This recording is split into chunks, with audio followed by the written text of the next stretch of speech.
ci li lay def te même ci aaw yi lu bees day neex lu bees day rafet. waaye àdduna gis nga xar sax day weesu mote. nit day màgget génn àdduna. waaye dañuy sant yàlla. nangu nag lu bees waaw nangu maman lu bees neex. waaye lu bees dina màgget. très bien non loolu d'accord nañu te ba pare sax nag dañuy fàtte leen aawa yi ñoom ñooy ndeyu seen borom kër yi. ñoom ñoo leen sanc téye leen ba fii. ñoom góor ñi ñàkkuñu koo xam de. attention damay dégg ñu naan aawa ndeyu jëkkër déet. ndey la jabar dañ ko takk muy soxna di jabar. non mais xam nga tax ñuy naan ndey maman xam nga lu tax ñuy naan ndey maman. ndeyu kenn la bàyyi ñëpp la bàyyi leen naan seen jëkkër. bàyyi jabar yi naan mama. ayca bàyyi leen déedéet man boobu moom ànduma ci. ayca mi ngi noonu leer na merci beaucoup merci. mën a jur jëkkër jërë ngeen jëf. sa saaw ngay jur waaye doo jur sa jëkkër. jëkkër la. yaayam mi ngi fële bàyyi leen papa jeeg mama ji ku ne am nga papa ak mama. away kon ni ngeen féroce ngeen man ma jël ndax xam naa ni góor yi dañoo fonk seen yaay man ku ma ne maman ma ne la oui papa. aywa leen Aïcha mi ngi noonu maman. ñu leen di nax noonu. waaw noonu la ndax nga doon ndey. yow maman la rubrique fait de société traite la crise scolaire et on y passe. waaw. maman Asma day ruubee. bu ëllëgee naa jàkkaarloo yow caat dégg nga. bu nekk di prochain incha allah paase na ñëw toog fii sama waaw Asma gannaaw ba mu nuyoo téléspectateur yi nga xamante ne ñoo jàkkaarloo ak ñun mënta ñàkk nag Pa Ousmane tey fu mu génn dafa xaw a kéemaane mais sant yàlla rek ndaje mi rafet lool ñu ciy delloo njukkal ñi nga xamante ne rek ñooy ànd ak ñun ci suba ba léegi tey nag dama fas yéene waxtaanee li nga xamante ne mooy crise scolaire maanaam jafe-jafe yi am ci wàllu njàng beeg njàngale mi bari na ay jamono ji ay turbulence yu nga xamante ne seetlu nañ ko ci njàng meeg njàng bi syndicat yi ñoo njëkk a wane seen bopp ci wàllu grève wàllu débrayage léegi ñu dem ba xale yi ci seen bopp di élèves yi génn di def ay dox ñaxtu di wane ne que ñoom léegi dañoo bëgg jàng waaye nag duma ci sori Asma damay ànd ak Mame Sidi mu jukki ñu benn reportage boo xamante ne Abdou Aziz Sow Dabakh defoon na ko ca lycée Sergent Malamine Camara fii ci wetu stade Amitié ñu ànd ak moom ci reportage bi. sonn ba mu ibee ba tey mënuñoo toog jàng normal. waaw kay. lii lee di yuuxu wàllu élèves yi leen rek mooy seen sàkkuteef professeurs yi dakkal seen grève delluwaat ci classe yi. war a arrêté grève yi ñun na bëgg jàng pare ci am suñu bac dem suñu yoon. professeurs yi ñoo war a ñëw ci classe yi di jàngale instant c'est la fin de l'année léegi mu ñëw te en plus examen yi bëri nañu échoué parce que programme yi ñoo jeexul. élèves yi ne jaaxle lañu def ndax gisatuñu benn jàngalekat def seen cours nu mu waree mënatuñu ko am note moom xalaatuñu ko.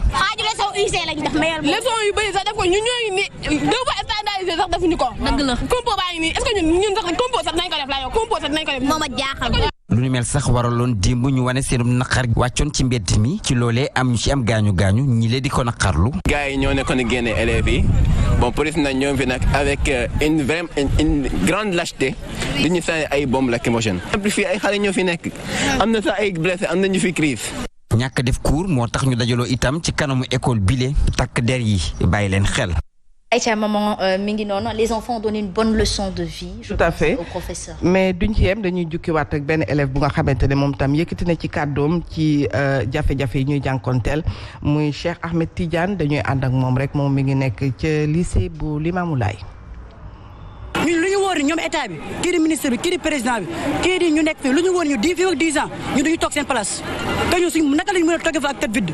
kenn mënu ko ngir yàlla nañu yërëm parce que ce n'est pas assez devant l'esprit bon de mais le principal est de l'appliquer bien comme ñoom ñu teg foofu dañoo yaakaar seen xel baax na ngir yàlla nañu yërëm da ngay gis loo xam nan ñoo xam da ngay taxaw wax ñoom français duñ sax comprendre nga wax te soo leen ko expliqué si olof ñu comprendre ngir yàlla nañu wàññi programme bi ngir yàlla système bi dara baaxu si ba pare génn professeur yi ñun xeexuluñu professeur dama dañ ko war a leeral xeexuluñu professeur yi professeur ñoom ñuy xeex mais chaque fin de mois ñoom dañu def seen salaire am nañ droit à l'éducation nous avons droit à l'éducation dañoo bëgg a retenir te bés bu ñu retenir classe lenn la benn décision mooy tax ñu retenir classe ñu jàng normal ñu retourner classe mais grève tey soo doo jàng duñ ko def. Maman, les enfants en ont marre et c'est les réelles victimes de cette turbulence. Tout à fait ñu ngi leen di jaajëfal Mame Sidi jërëjëf les xale yi dañoo sonn parce que tamit premier semestre bi demeewul noonu ak li nga xamante ne mooy mbas mi jaar fi ñu entamé deuxième semestre bi ci ay grève jàngalekat yi wéy dina leen jox seen maanaam li ñu yelloo ak nguur gi xaatim ba ñu xaatimoon ay la ñu yelloo ak nguur gi ci atum 2018 ba léegi ñoom ñu ngi koy revendiquer jot na nguur gi toog waxtaan ak ñoom parce que lii tamit lii raam ci ñag bi la jëm te fii mu jëm nii defe naa ne bu ñu fa yeggee dina metti bu ñu toogee avant dañ daan gis xale yi di grève waaye bii yoon xale yi dañu génn pour ne grève bi na dakk jàngalekat yi nañ ñëw jàngal ñu xam nga xale bu demee ba yegg foofu di réclamer ak yelleefam ci wàllum njàng xale am na prise de conscience lan mooy valeur u njàng kon jot na kii nga xamante ne moo ŋànk nguur gi ñu koy wax njiitu réew mi moom sax au passage président Bougane di ko nuyu yónnee na ko ab bataaxal ne ko nag jot na mu toog waxtaan ak jàngalekat yi parce que tamit solution dafa jot. fii mu nekk ni ñu ngi février mars avril mai juin examen yi ñëw xale yi fii mu nekk nii man dama naan wax nañ dëgg grève bi dafa nekk lu jaadu ci élèves yi bu ñu demee ñoom itam dem bay waaxu di dem génn ji élèves yi nekk dans le privé wax nañu dëgg parce que mënuñu ñoom ñëpp ñu bokk maanaam li ñuy jàng maître bi élève bi professeur bi jàngale ci public bi ne fa ñukk élèves ya di grève di débrayage dem di jàngale ci privé bi di fa yeeku ci privé ba léegi nag ñu la di leen jël ñuy nekk en avance ci ñoom public bi mais duñ ko nangu da nga daan gis ñuy grève daal di dem jëli ña nekk ca public ba parce que ñooñu maanaam doole ji tamit fa la ne jàngalekat yi ne nañ ñu fay suñuy àq ak yelleef ak la ñu xaatima nguur gi ne ko fa ñukk élèves di dem di jàngale élèves privé parce que dañ leen fay am ñaari salaire ñu leen di fay fii di leen fay ñu bëgg sacrifier xale yi duñ ko seetaan te jot na nag way jur yi sax rawatina ñu ni yaay yi nga xamante ne ñoo leen jur te bu ëllëgee nu sa doom ña mel dañ naan doom ja ne ja ñu jóg taxaw temm nag parce que lii bu wéyee nii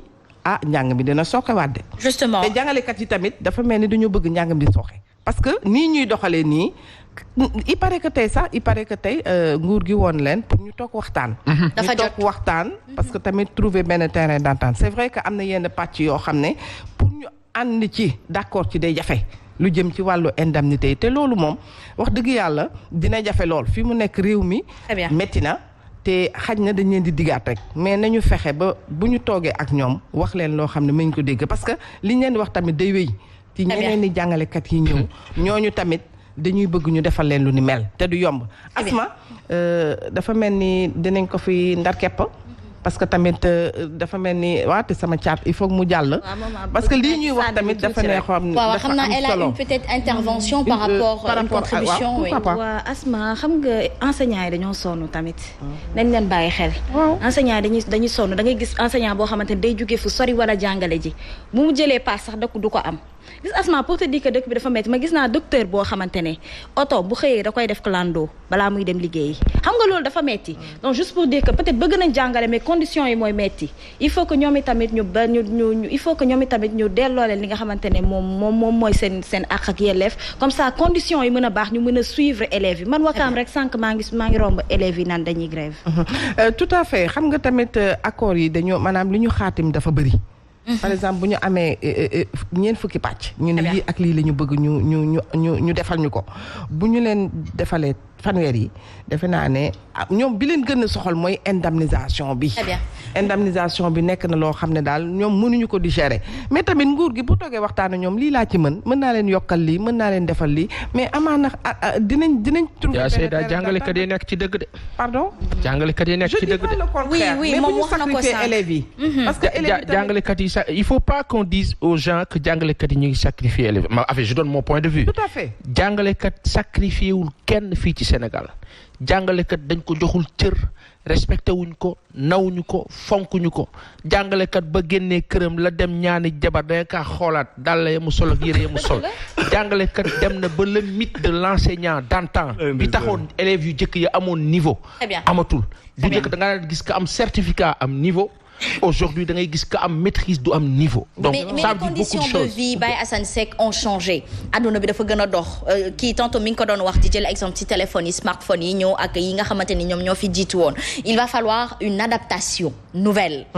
que des deux parties ñu lâcher un peu du lest mooy nguur gi moom la ñuy njëkk a interpeller maman. nañu woo nit ñi wax ak ñoom te li ñuy fexe ba waxtaan ak ñoom ñu fexe ba ne ci gis nga bor bu fekkee da nga ko étaler sur 1 an di def ndànk-ndànk bu yàggee mu jeex te bu jeexee ñee dootuñu kaas mais munoo wax ni bor bi dama koy étaler si tant de temps ba pare nga jox leen avance rek bàyyi leen noonu peut-être loolu aussi mooy frustrer nit ñi xale yi nag génnal nañ seen bopp waxal nañ seen bopp ne ñoom jàng rek moo leen soxal jàng rek moo leen yitteel on en a marre d'entendre que notre population est à 70% d'illettrés